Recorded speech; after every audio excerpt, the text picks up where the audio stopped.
still happening to the main character, it's not happening to me. But when you're playing, like, for example, Space Pirate Trainer, I am the space pirate that is training. Like, it's not a character, it is me. Like, I am this cool badass that shoots drones, and I'm like, look at my spaceship. So that's the other thing where it's like the embodiment goes even further, takes away from that abstraction that other mediums don't really allow. Also, you're a badass in real life, just so you know. You don't. Yeah, it was interesting to hear because you all spend a lot of time in VR. Maybe too much time in VR. And that's fine. That's fine. Pioneer, gotta take the risk. So when it comes to a social world, for example, that's going to be different than what you're doing there is going to be different than what you're doing in something like Tilt Brush. And really quick, how many of you have tried Tilt Brush or something similar where you're people. And how many of you have tried social VR before where you're in VR with someone else? Okay, great. So we have people in here, great. There's going to be different ways, there are different reasons you use one or the other, you know, what it is you want to express. But when it comes to what you were mentioning about like gesturing with people and talking to people in VR, you mentioned that, or when it comes to painting in VR, we know that the technology is evolving a lot, and what we want to express isn't always necessarily easy to do because of flyers and limitations of software and headsets and just the accessibility of getting a headset. So when it comes to thinking about the limitations today, what are some you've observed through your work, and what do you see changing to fix that, to make it easier for us to express within the next 5 to 10 years? You want to leave that? Yeah. So communication, the way humans do it, a lot of it has to do with our face and our bodies. So currently VR is really trying to tackle the body, but the thing that we still haven't done yet is the face. Because guess what? You have this big thing on top of it that's blocking your eyes, which is like the windows to the soul, and like some of the most expressive like parts of how I identify if someone's happy or sad. And with that, it's hard to then identify with your friends. Sometimes you're trying to explain something to them, and they just don't get it because they can't see your face. They see what your avatar is pointing at. They hear the tone of your voice, especially if they have like voice over IP or something. But the communication barrier is still, something gets lost in the translation. And like there have been times where it's like, actually, let's just hop on a call. Yeah. Like, I need to see your face. I need you to explain it to me. Like, I wish I could see their face. I wish we had the technology where we could actually scan everything and have it. Like, we're getting there. It's happening. Well, it's actually interesting you say that because didn't you do something where they it was Google, right? Doing like a projection onto the head. Oh yeah. So I did. It was like off my head. Yeah. Was it uncanny? Okay, so the one that you guys are speaking to, there was an experiment with Google research team, and they did mixed reality. They 3D scanned my face, so Google has my face. I was getting like worried about that. Like, did you ask them to delete it? In the contract, I have them limited to just using it for that research, but you know, who knows where it'll go. Yeah. So if the Clone Wars happens, it might be my face and team's face, so we'll just see how it plays out. So what they did is they 3D scanned my face, and then I hopped into mixed reality, so it was like green screen, and I was painting in VR. So usually what happens is then there's a camera out there that's recording what I'm doing.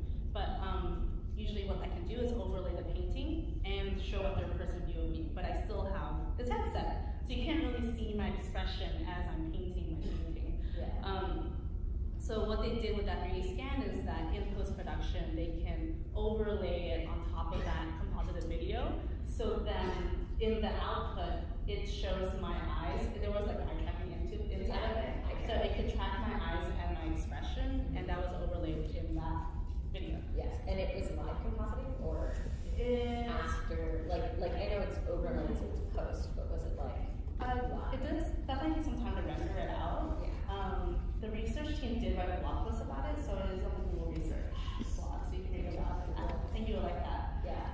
The other thing I want to mention was in terms of like expression in VR. So I did this project with my friend Chris called And it was just like an indie hackathon project, and we really wanted to see if we could make a experience just in VR as much as we could. So even in our collaborative process, we were in the same room, but we were both in VR, and we were in big screen, so we were sharing each other's screens in VR, and we were trying to figure out the script of something, and we were reviewing something in the script.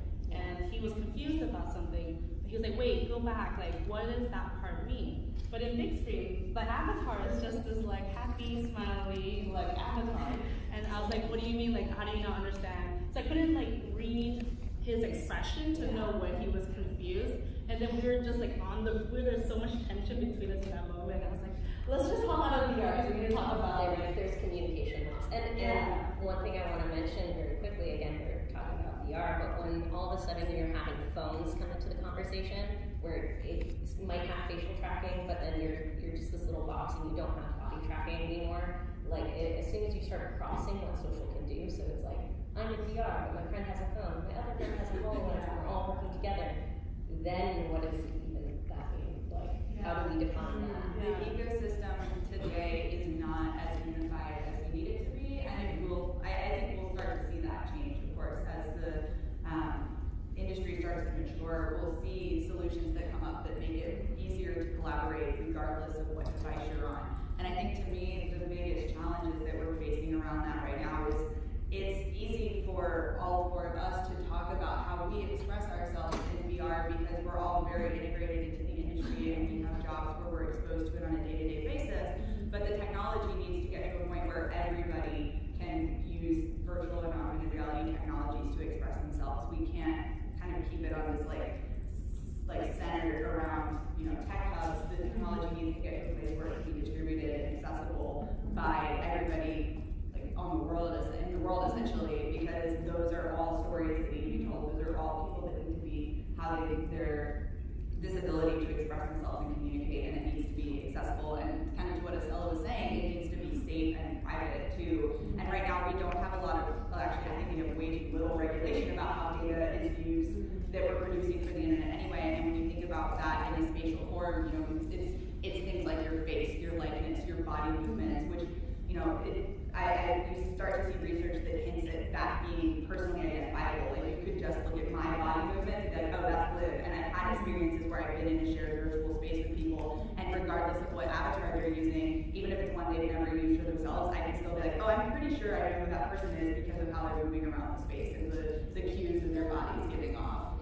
Oh, that's so interesting. I never thought about that. Because it's when you see someone walking down the hall, you recognize your friend's walks. Yeah. You don't really see their face, but you just that's Estella walking down the backpack. Yeah. Or Eva jumping up and down the sidewalk. How she walks down the sidewalk. Yes, and you see someone jumping up and down on the sidewalk, it's probably. Well, especially in VR production, it's you have all of these stuff. So in case you don't know, VR production isn't just making VR movies. It's actually helping larger movies like Avatar or Jungle Book use VR to help them make a 2D film. Yeah. And so Star Wars, Carrie Fisher, and putting her face potentially on a different person and using her likeness in movies, even though she's passed. Someone asked the other day the ethical implications and kind of the legalese that we now need to come up with to kind of protect ourselves and our likeness from being used in ways that we don't want. That in case we pass away, do we want to carry on our legacy with someone else and be like, yes, I actually want you to use my likeness for the rest of time for this specific project. Yeah. But then it starts to beg the question of what happens when people can reconstruct your identity in a non-genuine way. And so I think that when you ask kind of what are the limitations, those are some of the things that are limiting wide-scale adoption and safety of people using these systems that I know will be a big focus moving forward. Yeah, I think that's something to think about as well. This is still so new. And I think a lot of people maybe are hesitant to hop into this space because they don't know what this is going to turn out to be in terms of like its connection to humanity. And I think that's where we all come from. It's like for each of us, we all are creating and we want to make this a technology that is good for humanity and a positive trait rather than one that will be detrimental to our survival and connection. I think that's like why we do the work that we do, especially like Liv right now, like you're moving into like open source social media, like that's super important for you. And like, you know, like for me, it's definitely about like how do I inspire people in my work and how do I get more people into this medium so it's not just one like monopoly voice of what it means to create in this space. I'm always trying to get more creators in this space, but accessibility definitely is an issue. You know, we're talking about if Google Cardboard has been beneficial for this industry, and definitely think it still has been because it's the easiest way for people to be exposed to it. Yes. Yeah. There's definitely some hurdles that we're facing, but I think what you said is really key. Is bringing in other people, showing them our hardware, showing them what's possible is really important. And that actually leads into our next question, which is if someone out there, if you had a career, where are you at? Oh, we're not gone. Where did you go? Yeah. So if these awesome folks out here want to build a world where we are free to express ourselves, we are free to create, we are free to be whoever we want to be, what are some suggestions you have to build worlds like that? What are some features or what are some examples you've encountered that really foster communication or creativity through your work? I think the biggest takeaway that I've experienced is you always have to anticipate that your users are going to try to do stuff that you don't expect them to. And that's true of a lot of software and feature sets. But when you think about it in the context of immersive spaces, that means that they're also going to do stuff with each other or to each other that you're not anticipating. So when you think about how you want to enable people to express themselves, you want to give them a lot of control over their physical representation. I know for me, it's really presence-breaking when I'm in a virtual space and I have gigantic hands. Like, I don't have huge hands IRL, and if I look down and I see this, like, hairy arm and, like, this big hand, I'm like, oh, wait, that feels kind of weird. That doesn't feel like me, or, like, a genuine expression of myself in that moment. So tools that allow people to customize their expression, especially when they're in virtual spaces. You know, if you're telling a specific story, that's not necessarily as much of an, you want them to feel that about someone else that they're embodying, but if you're letting them be themselves in a social space, you want to give them that control. And you want to build tools into the platform right off the bat that answer the question of, like, how do you protect yourself and your expression if, like, people are trying to maliciously attack you in this space or prevent you from expressing yourself.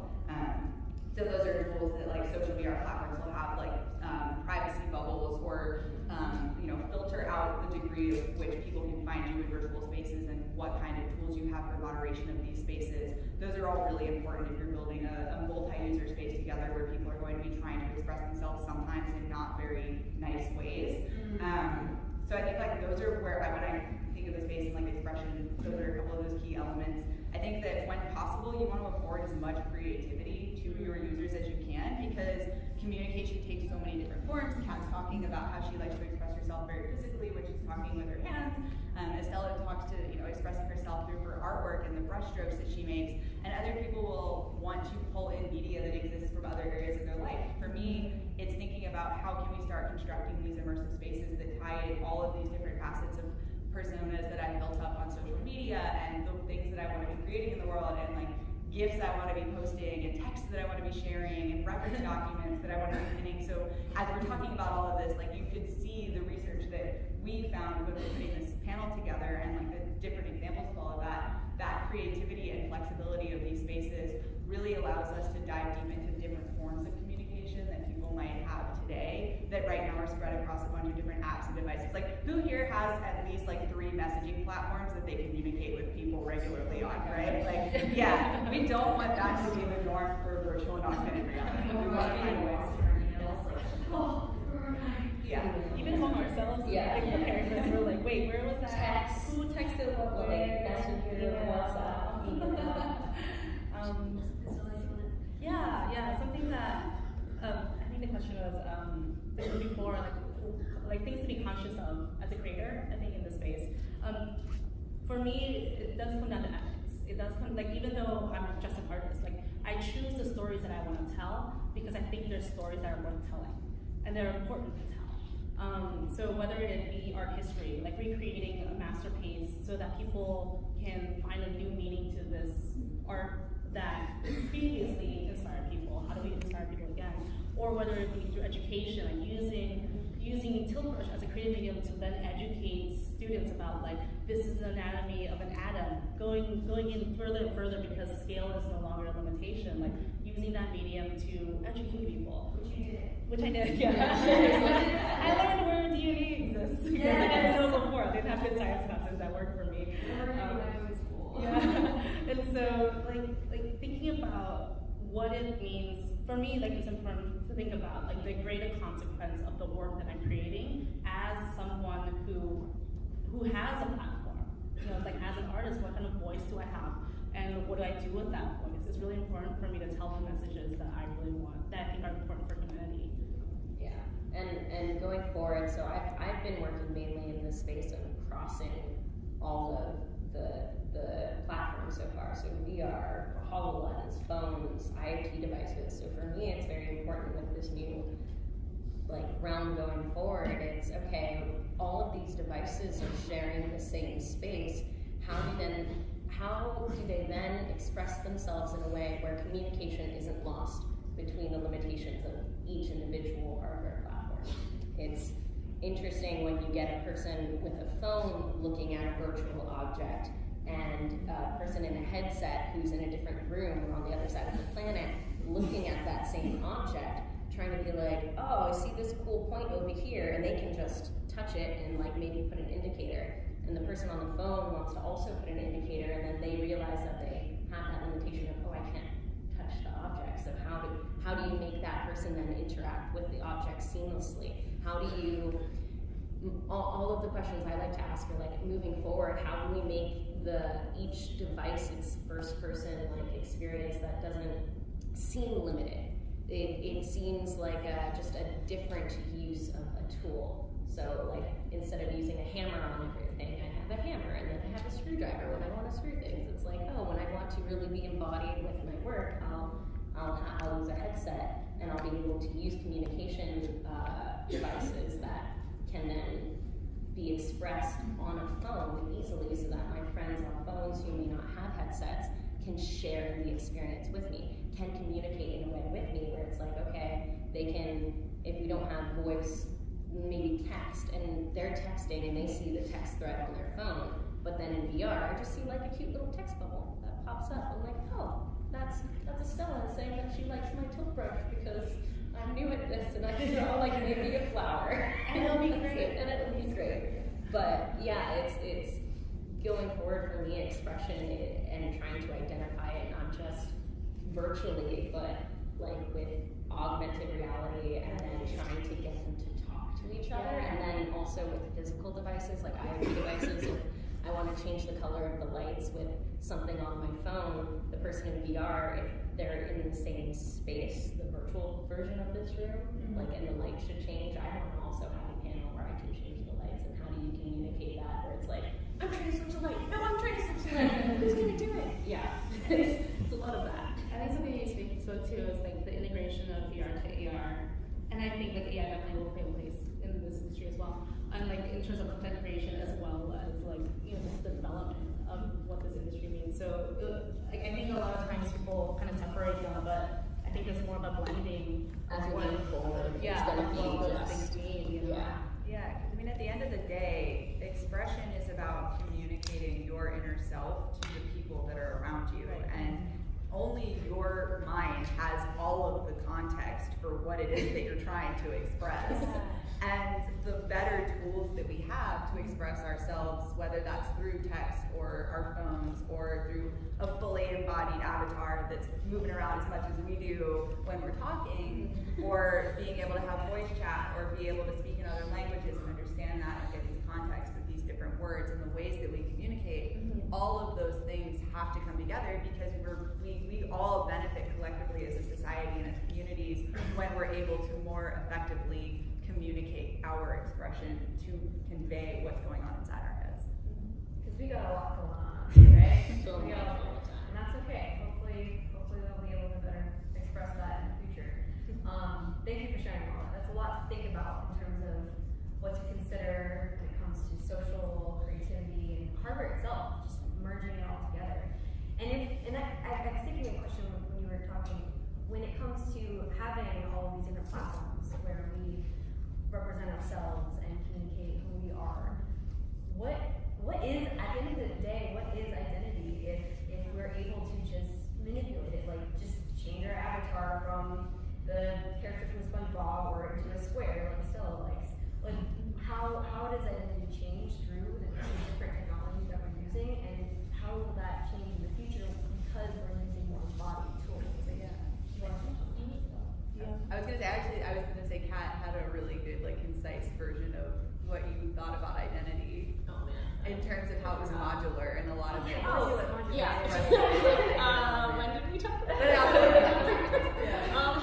Right. So this goes kind of back to the Google Docs thing, where identity for me is modular. Depending on where I am, what context I'm in, I'm going to behave differently. I'm going to be interacting with people differently. I'm going to be communicating differently.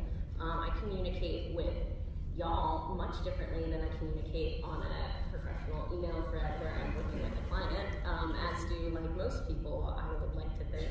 And the ability though to kind of have the thread of, oh, this little icon that says my name is me. Like, people are expecting it to be me. And if I'm on a Google Doc and all of a sudden, let's say our friend Tony pops in and he starts using my computer, Tony, and starts writing stuff, people are going to assume it's me. And if he writes something that is not representative of me, all of a sudden my friends are going to be like, why is Kat insulting like our new hairstyle, or like doing this weird thing, and she's not using as many exclamation points as she normally does? Something's wrong. Is she sad? Is she okay? Do we need to call her? Like, again, it's very modular in how we express ourselves, and therefore to make each platform have the tools to communicate with each other then is very interesting. And since that's the space that I work in the most, I always find it interesting and fun and cool when I see how people with phones are starting to integrate more with virtual reality, where it's like they actually have an avatar, and with AR kit, they can walk around their space, and then in VR it looks like their avatar is like walking around. Or using the tools that we have, where it's like, okay, I have holograms, I can actually scan this whole room, put it in VR, and then depending on where people are, like Wi-Fi signaling, or if I know this person is going to be on stage, I just have a floating head, and then in VR, everyone can just be visiting us and watching this talk. So. Yeah, I definitely agree that identity is fluid. I also come with like a social background, so it's like something I study like extensively. It's like, what is identity? Like, how do we represent ourselves? And I think for me, just like the summary of what identity is the story that you want to tell about yourself. It's like your narrative, the expression of your narrative. And so like today, like I want to wear a dress and I want to like have my hair down. Like this is the story I want to tell you. And we do that every day. We do that out in the ways that we dress, and the ways that we present ourselves online, and the ways that like we already do that in a digital platform. Like my Twitter, my Instagram, my Facebook, those are all like kind of different personalities. Like there's like a thread that combines them all, but like those are all just portions of me. You know, similar to what you're saying. Like I think the way that I integrate it is like the people who know me as a human, like who see me frequently, like they're the ones that get the most well-rounded storytelling of what Estella means, you know. And so I think like the way that virtual reality and like AR and I guess maybe even AI, that kind of scares me a little bit. Like how AI is we haven't gone into AI at all, but that's just a whole other like thing on top. Yeah, like just how that just like the way that's integrating into our own self, like our identity and our expression of identity, like that is very intriguing to me. The way the integration of like social and technology. It's one of those questions where, and Estella, since you have a social background, you could probably speak to this better than I could. I tend to take this very, like futuristic, are humans turning into hive minds question, like, don't trust any fact as fact until you like know for sure you've proven it out, and even then it's again limited to like the restrictions of what we know physically to be true. And when I think about identity in that context, it always comes back to me for like this idea that there's this giant thing in my head that's just constantly processing all of the input it can take in, whether that's what I'm reading or hearing or seeing and learning about. And virtual reality lets you explore things that you haven't been able to. So for me, my identity within virtual, like the context of VR and AR, is that it allows me to constantly be like iterating on and changing my assumptions about the world and the people around me and the people in the world. And identity and community just feel so tightly combined because humans are social creatures, and we actively seek out these in-groups of people who share similar, I guess, outputs in terms of feelings and thoughts and opinions about the inputs that they're experiencing. And so that's, yeah, like that kind of thing is where when you get to this, you know, this technology that lets you embody something that's totally ungrounded by the laws of physics and geography, you get to start really breaking down this question of like, who am I and what do I believe about the world, and how do I want to change that depending on what I'm experiencing, when you have this totally unlimited space that you can now experience. Finally, the world seems kind of smaller in that way, for me at least. Like the more I interact with other people in this industry, like I have friends across the world, and we meet in VR and we like collaborate together, and that's like, it's just, for me, it's just like, it's so phenomenal to me that like that the world somehow seems smaller now, even though in VR like, everything seems so vast and like infinite. Yeah. I'm curious to your thoughts on that. Like what are, like in terms of identity? Yeah. Oh my goodness. Sometimes I just want to be a bear panda because that's my favorite animal. Which I have been in VR. What was that? I was like, if you look online, it's all red pandas. Right? Yeah. That's great. Yeah, and sometimes you just find something and you meant to be. But I have actually been one in VR, and I when it comes to like what I am in VR, I think it really comes down to, like you were saying earlier about the modular aspect of it all. Like if I want to do X, Y, Z, if I want to be creative, I probably want to have definitely a cool space, a cool avatar of some sort, so that I feel that creativity. Some days I just feel like, you know, I'm in my pajamas, I'm not feeling inspired, it's raining outside. I love the idea of being able to express myself based on the world that I'm in, who I am. So I like the fact that I can better do the things I want to do by not having to do, like, changing myself a lot in real life, because we shouldn't have to do that. So I'm personally excited for learning more about myself through all these technologies. I feel like I definitely already have through social media. I think we all have too. We ask ourselves, who are we really?